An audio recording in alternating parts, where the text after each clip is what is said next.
যারা স্থাবর সম্পত্তি ক্রয় করবেন, জায়গা জমি, ঘরবাড়ি সহ হতে পারে, ঘরবাড়ি ছাড়াও হতে পারে, মনে রাখবেন যে একটা জমির মালিক যদি 5 জন 7 জন 6 জন থাকে, অর্থাৎ বাবার সম্পত্তি যদি সন্তানরা মালিক হয়, তাহলে কিন্তু প্রত্যেকের কাছ থেকে আপনাকে লিখে নিতে হবে।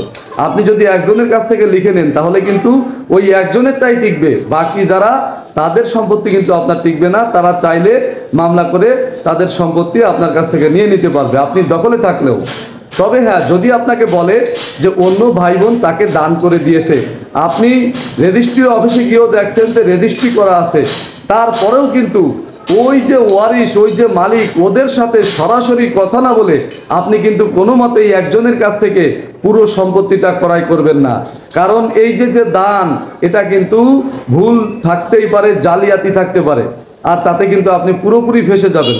বিষয়টা মনে রাখবেন, কোনো দলিল হলেই কিন্তু সেই দলিলটার কারণে সেই যে সম্পত্তির জালিয়াতি বা সম্পত্তির ভুল ভ্রান্তি, এটা কিন্তু কখনোই সঠিক হয় না। রেজিস্ট্রি হলেও ভুল থেকে যায়, রেজিস্ট্রি না হলেও ভুল থেকে যায়।